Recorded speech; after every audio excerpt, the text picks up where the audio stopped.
So, greetings to everybody. So now we go through the explanation of this, the detailed explanation of these four. Actually, the three main things. But the first one is the four remedial forces that we're talking about. So we will first explain and contemplate on the four, what we call the remedial forces. And the first of the four remedial forces is, as we already mentioned, aspiration. The force of aspiration.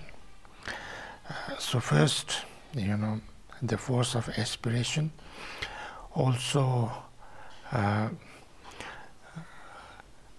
to understand what are the faults of not having this aspiration. Secondly, what are the benefits of this force of aspiration. Then how do we generate this force of aspiration? So these 3 points. So the first, what are the faults of not having generated this force of aspiration? Also,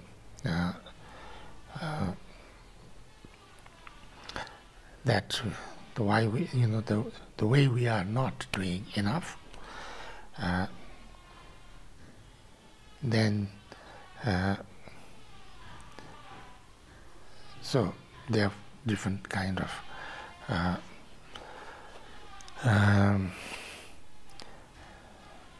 the reasons why it is so important to generate this motivation, and then thinking about all the shortcomings of not generating the aspirations, and therefore, why it is not right, or not.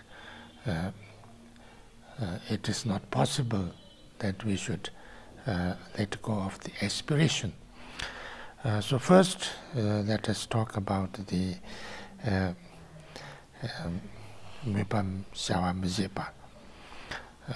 Why, the way we are, that we are not doing enough.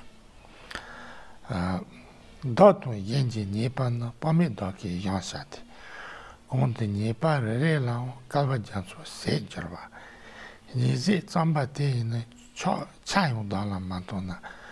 Dungal pote mepi ni doko chisar imaki. Datan yenji yunten ne mombo doki dusati. Te yunten re yung kalva jansu kamjana. Doki yunten chala yung kampana yung masite. Jihi tar ye sewa na doki stueme sepan tsararas. So these 4 stanzas, these first 4 stanzas, starting with 33, stanza number 33. The boundless evils of myself and others, I must bring them all to nothing, even though a single of these ills may take unnumbered ages to exhaust.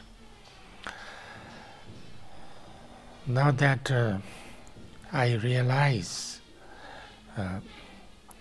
how important, how urgent it is to, to bring, an end to the sufferings and, a pain of myself and other beings in this universe. And then when I look at that, there are so many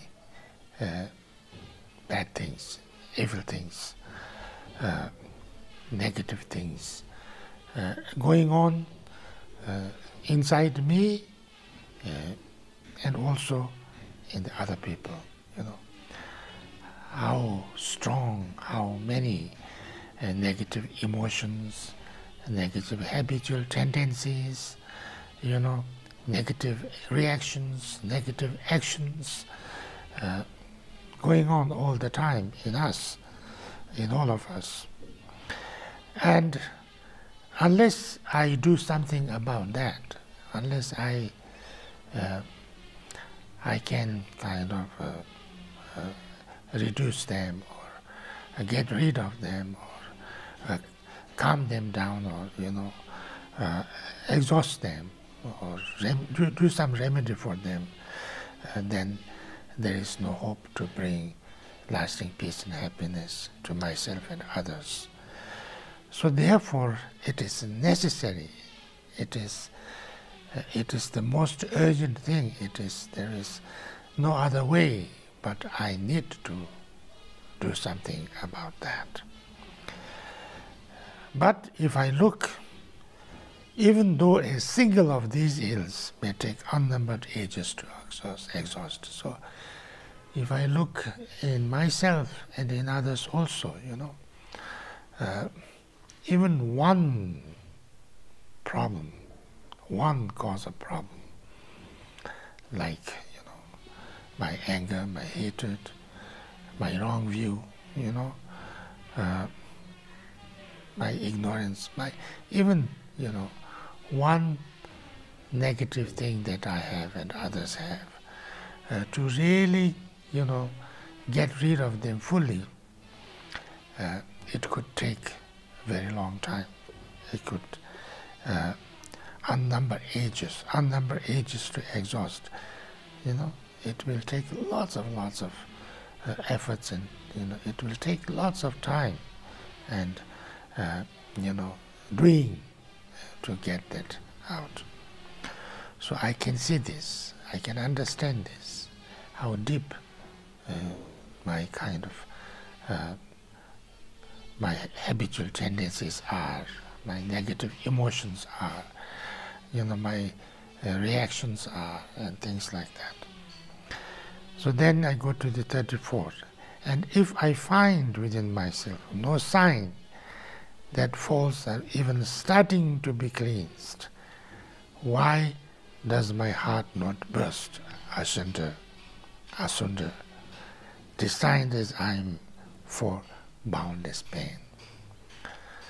So if I look at myself and see that, how much I have really transformed, how much I have really, become better within myself.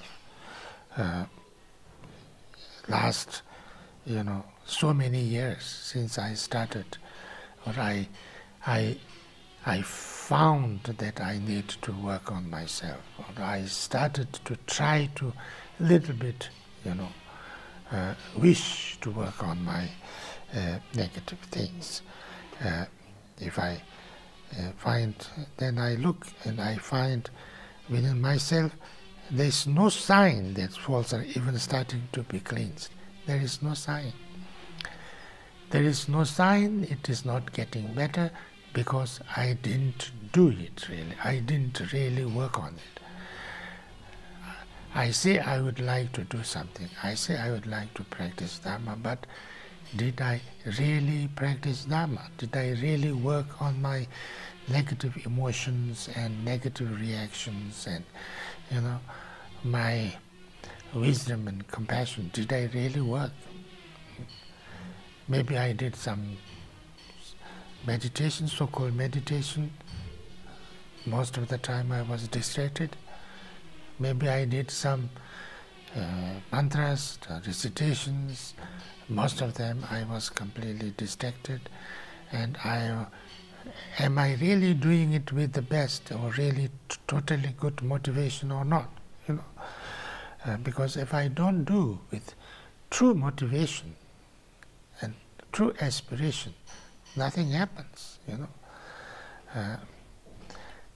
It is so. Therefore, even though single of this,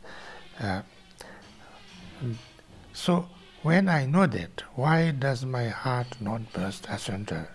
The Stanzas aim for boundless pain. So when I see that nothing has changed in me, nothing really cleaned, I am as negative as I used to be. I react in the same way. I don't have that kind of a clear and kind of dedicated aspiration. And then why I'm not bursting, my heart is not bursting. Why I'm not so, why I'm not so shocked, because I don't know when I'm going to die, and if I don't improve even a little bit, then there's no other way, but I will keep on having so much more problem, pain, difficulties for myself, and then I haven't, of course, done anything or changed anything to help others. So therefore, when I say this, I must be shocked at myself. Good qualities for my and others' sake, though they be many, I must now accomplish. Even though for each of them I must endeavor for unnumbered ages. So in the same way, there are so many things I need to improve, the good qualities for myself and for others that needs to be, developed, needs to be generated, needs to be, awakened, and all of them I must accomplish. I must do it if I really wish to, really transform myself and others and bring a really good kind of lasting peace and happiness. And even though for each of them I must endeavor for unnumbered ages. So in order to do that, then I must also work very hard on each of those things, each of those qualities, because that doesn't just happen automatically. If I keep on acting and reacting and being lazy as I am now, I'm not going to change anything, and therefore nothing is going to change anything for me also. So that is that okay? Because for that to change, I need really to do something. I need to practice, I need to train. So in this therefore, then that was the 35, stanza number 35. Acquaintance I have never gained with even part of such great qualities. It is indeed amazing that I render meaningless this life that somehow I have gained. So all those positive qualities, good qualities that I need to, develop or grow or awaken in myself, I have never done anything. I have not made acquaintance. I've never gained with even part of such great, qualities. Those great qualities, I have not made any acquaintance, or I have not made any kind of introduction to myself. I didn't bring any of those to myself.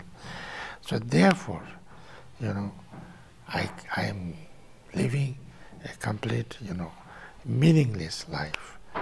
And am I not really shocked, amazed because of that, because I am supposed to be a little bit of, wise and intelligent human being.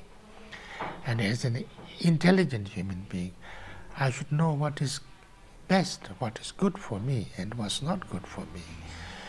And I must do something to get what is really needed and what is really necessary and what is really good for me, instead of wasting all the time and even, harming myself. So therefore, in this precious life that I have, where I understand what is the right thing and what is not the right thing, where I should, really explore and search and train, and I should, and what I should try to let be and let go and, get rid of. If I don't do that, if I don't even have a strong kind of willingness, strong dedication, strong aspiration to do that, then I would be totally wasting my life. Should I do that? Is it the right thing to do like that? So this, if I understand, that, Buddha said, I show you the way.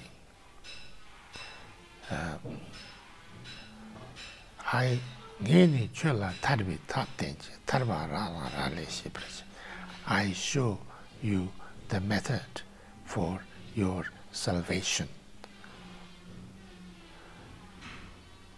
You must understand that that salvation is actually up to you. So therefore, it is not something that somebody can give it to me, or somebody can, take away from you, or somebody can, punish you and reward you. It's nothing like that. It is because it is me. I have to change. I have to improve. I have to awaken. I have to, purify. Of course, people can help me a little bit. People can teach me. People can, encourage me. People can,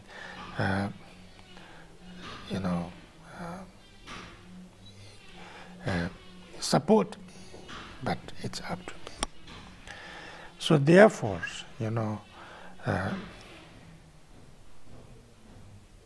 since I cannot wish bad for myself, since I do not wish to keep on suffering, having pain and having difficulties and having countless problems and more, if I don't wish that, and that I don't wish, so then why I don't do something? I don't aspire, have some dedication, some, complete kind of decision to do something about that. So therefore, this, aspiration, the force of aspiration, that, a very strong motivation. Motivation is so important, because what you do, is up to your motivation, really. If you are not in the right aspiration and right motivation, you seem to be doing something, is also not really doing that. Like Devadatta, Buddha's cousin Devadatta, he became a student of Buddha, and he became a monk, and he lived so, people start to say that he is an example of a good monk. He looked so perfect. He was acting. He was doing everything even more than Buddha was doing. That's why he was able to split the Sangha. But all this he was doing was not really Dharma, because it was doing from his, not for his improvement and transformation, but to compete with the Buddha. So therefore, the aspiration was wrong, and there was no real motivation. His motivation was totally negative. That's why, he didn't do anything. He didn't get anywhere. So I stop here. Thank you.